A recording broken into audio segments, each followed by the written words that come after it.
Thank you, Peter. Ladies and gentlemen, thank you very much for coming along and welcome. I'd like to especially welcome Don Argus, who chaired the Team Performance Review for Cricket Australia. I'd like to publicly thank Don, his fellow panellists, Malcolm Speed, Mark Taylor, Steve Waugh and Alan Border, for the significant contribution they have made to this Australian Team Performance Review and the workload they've shouldered in carrying out the review's work. I also sincerely thank all the people inside and outside cricket, some 61 in all, who gave freely of their time to present their views in person to the review panel. In addition, written submissions were received from every state association, the 2 territory associations and the ACA, as well as one individual submission.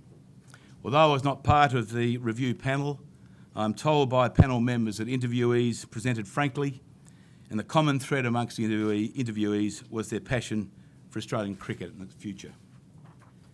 Cricket Australia wants cricket to be Australia's favourite sport, and our objective is to be the number one in all formats of the game. It's not a new objective, it's been our strategic objective since 2005.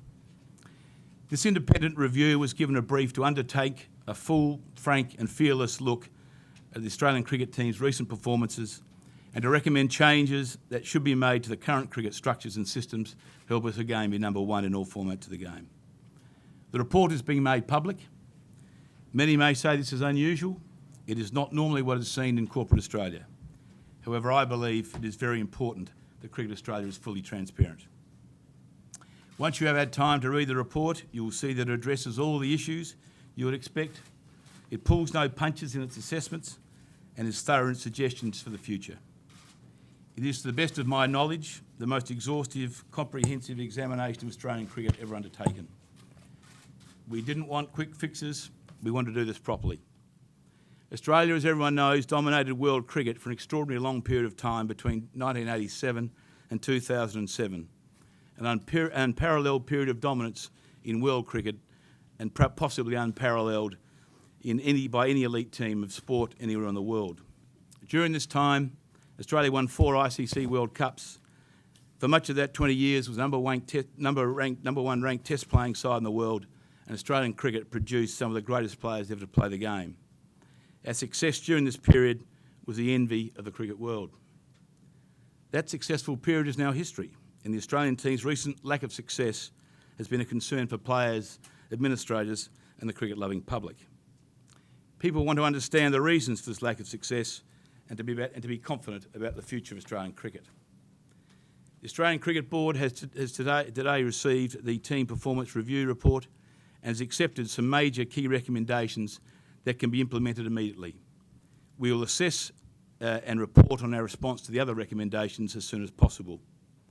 Before talking about specifics, I want to make a couple of important points. The review is about the future and what we need to do to improve. It is clear with the wisdom of hindsight there are some issues that could have been addressed earlier. The right time for fundamental change to structures and processes is not always easy to pick, particularly with a system that has worked so well for so long. Sustained on-field success may well have masked some problems.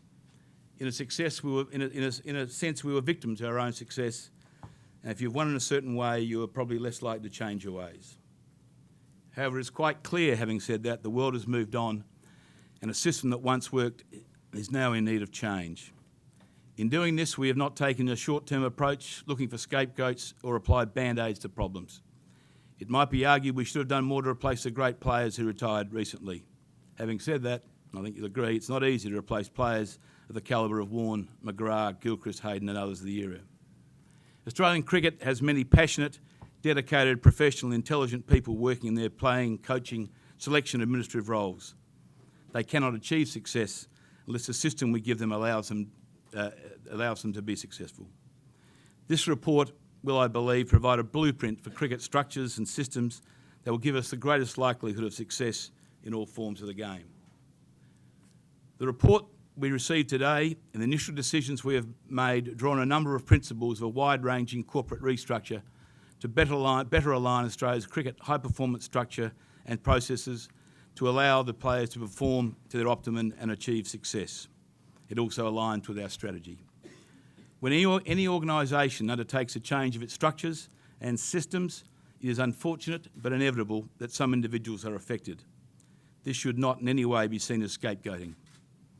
It is about redefining roles so that the roles better deliver what we need. I will not comment about the report in detail as that speaks for itself. I can confirm that Cricket Australia's board has given immediate support to three main recommendations and has asked our CEO James Sutherland and his team to begin work straight away to implement these. Firstly, we will immediately begin recruiting for a new senior management position to be known as General Manager Team Performance, reporting directly to the CEO. The person will be responsible for coaching, selection, the Centre of Excellence, and will work closely with the states and the state's talent managers.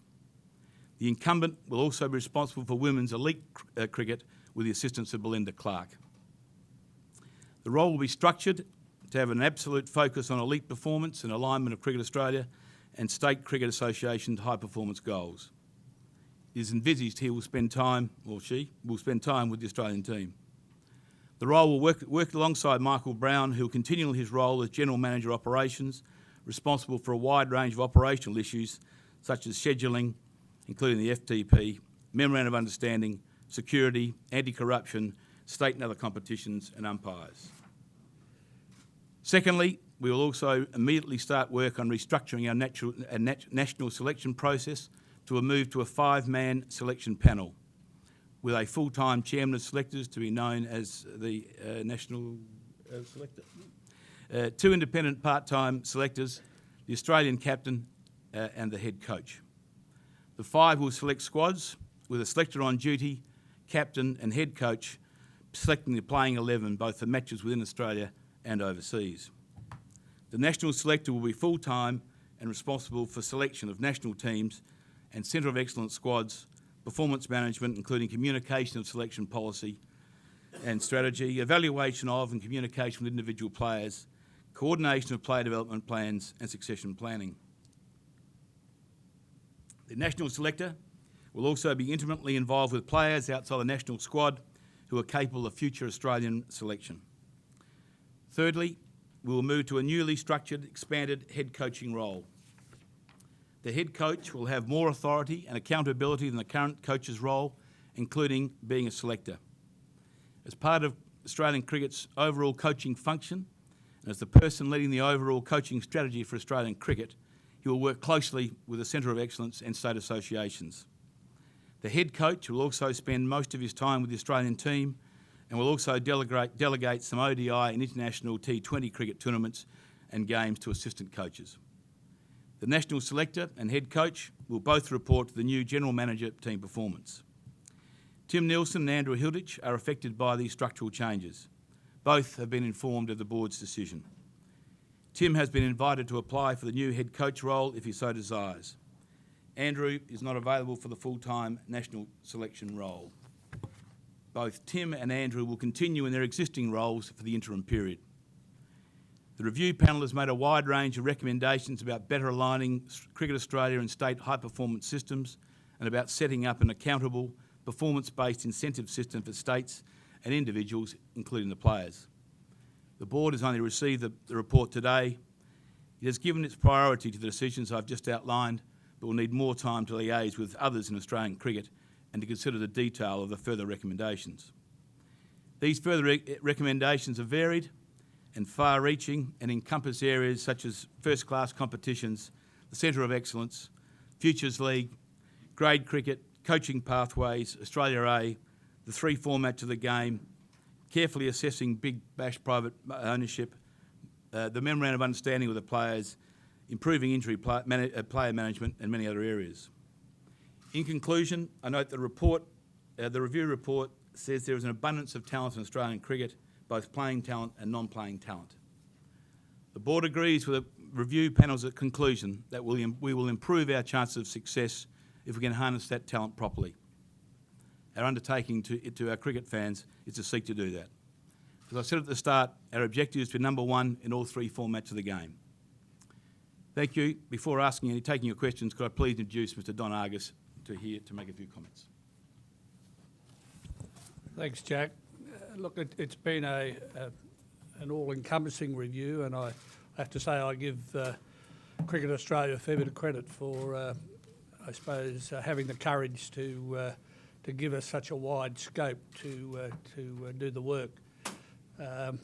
We had the 3 former captains of Australia there to provide the actual cricket input into what we'd heard, and Malcolm Speed and we provided the backup support with perhaps some of the corporate knowledge and some of the other activities that go on around the administration of cricket. So I thought our panel had a good cross-section to be able to analyse and interpret what was being said and to come up with the recommendations that are there. So as Jack has said, it's not a witch hunt. You won't find any personalities in the report. It's a genuine desire to sharpen the focus of the operational aspects of Cricket Australia. The strategy's been set. We put a structure under the strategy. Now it's up to James to make sure that it's executed.